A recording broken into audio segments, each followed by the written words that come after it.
नमस्कार, स्वागत है आप सभी का न्यूज 21 में। मैं हूं आपके साथ हर्षदा जोशी। अब खबरें अन्य राज्यों से। बस्तर दौरे के दौरान पूर्व मुख्यमंत्री भूपेश बघेल ने श्यामा प्रसाद मुखर्जी टाउन हॉल में युवाओं से संवाद किया।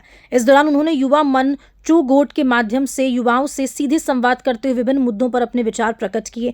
पत्रकारों से चर्चा करते हुए भूपेश बघेल ने वर्तमान बीजेपी सरकार पर तंज कसते हुए कहा कि पूर्व कांग्रेस सरकार द्वारा युवाओं के लिए किए गए कई निर्णयों को बीजेपी सरकार ने लागू नहीं किया और युवाओं को उनके हक से वंचित किया। इसके साथ ही बीजापुर में एक पत्रकार की हुई हत्या पर संवेदना व्यक्त करते हुए भूपेश बघेल ने बीजेपी सरकार पर हमला किया। उन्होंने कहा कि बीजेपी सरकार में पत्रकारिता जगत खतरे में है और ये घटना सरकार की नाकामी को दर्शाती है। उन्होंने ये भी याद दिलाया कि कांग्रेस सरकार ने पत्रकार सुरक्षा कानून लाया था, लेकिन वह अब तक धरातल पर लागू नहीं हो सका। इस दौरान राष्ट्रीय अध्यक्ष NSUI वरुण चौधरी ने भी बस्तर के छात्र छात्राओं के भविष्य को लेकर बीजेपी सरकार पर कड़ी आलोचना की। उन्होंने कहा कि वर्तमान बीजेपी सरकार बस्तर के छात्रों का भविष्य अंधकार में धकेल रही है और इसके खिलाफ सख्त आंदोलन किया जाएगा।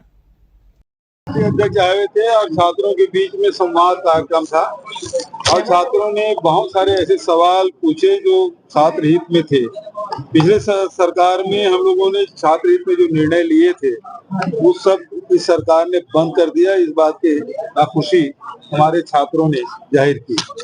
पहले बस्तर में माहौल बदल रहा है, पहले पत्रकार थे, अब ठेकेदारों को टारगेट में पत्रकार। ये बेहद दुर्भाग्यजनक बात है कि यहाँ के पत्रकार हमेशा अपनी जान जोखिम में डालकर पत्रकारिता करते रहे और अभी आपने देखा किस प्रकार से रेत माफिया के खिलाफ आपके बस्तर के पत्रकारों ने आवाज उठाई तो जेल में भेज दिया गया। एक पत्रकार ने ठेकेदार के खिलाफ आवाज उठाई तो भ्रष्टाचार का मामला उठाया तो हमेशा के लिए मुंह बंद कर दिया गया। बेहद दुर्भाग्यजनक है और इसमें राजनीतिक रोटी सेकने की कोशिश जो भारतीय जनता पार्टी और सत्ताधारी दल के लोग कर रहे हैं बेहद दुर्भाग्यजनक है।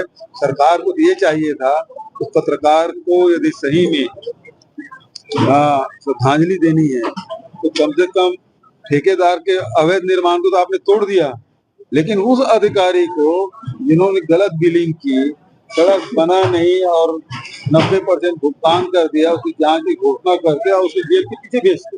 देखिए देश भर में आप देखेंगे कहीं ना कहीं ट्राइबल स्टूडेंट्स के साथ SC/ST के स्टूडेंट्स के साथ भेदभाव हो रहा है।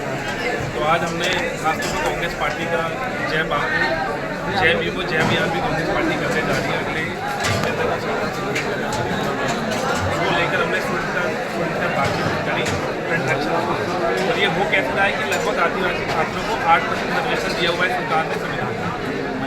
तो देखा जा रहा है कि देश भर के कैंपस में भी छत्तीसगढ़ के अंदर वो जो 8% रिजर्वेशन है उसको छीनने का प्रयास हो रहा है, बहुत बड़े साजिश के थ्रू प्रयास हो रहा है। कैसे करा जा रहा है कि जानबूझकर यूनिवर्सिटीज़ के अंदर जो प्रोफेसर 8% वाली कैटेगरी में आकर अपने आप को अप्लाई करते हैं तो उनको नॉन परफॉर्मर बोलकर जो एलिजिबल नहीं है उन नियुक्तियों को कैंसिल करा जा रहा है और 8% का आप देखेंगे मुश्किल 2-3-4% को आरक्षण लागू किया जा रहा है। बाकी सीटें खाली रखी जा रही है और उन सीटों को जनरल में कन्वर्ट करने का तो जितना बड़ा छल देश में चल रहा है तो हमने आदिवासी छात्र छात्राओं से बातचीत भी रखी। साथ के साथ आपने देखा होगा छत्तीसगढ़ के अंदर जो योजनाएं कांग्रेस पार्टी ने चालू करी थी फ्री बस सर्विस की योजना, उसकी हालत क्या है, वो योजना रोक दी गई है। और मुझे आज 2-3 दिन पहले पता चला कि 3000 नौकरियां भी सरकार ने कैंसिल कर दी। पहली बार सरकार देखने को मिल रही है, हर बार सरकारें होती थी वो ये वादा करती थी कि इस साल हमारी कच्ची नौकरी है, अगर हम सरकार में आएंगे तो नौकरियों को पक्की कर देंगे। ये पहले यदि सरकार है कि कच्ची पक्की नौकरी को छोड़िए 3000 नौकरियाँ तक कैंसिल कर दी। तो हमने बस्तर के छात्र छात्राओं से संवाद करा, उनकी समस्याओं को जाना। वो लोग भी मानते हैं कि किस तरीके से बार बार जो आरक्षण पर संविधान पर सरकार आक्रमण कर रही है। खुले तौर पर जो अमित शाह जी का बयान था संसद के अंदर आप लोगों ने देखा होगा कि देश के संविधान का किस तरह अपमान करा गया, उसी जो आलोचना को देखकर हम देखेंगे जो एजुकेशन इंस्टीट्यूट से उन पर एक सरकार भेदभाव कर रही है।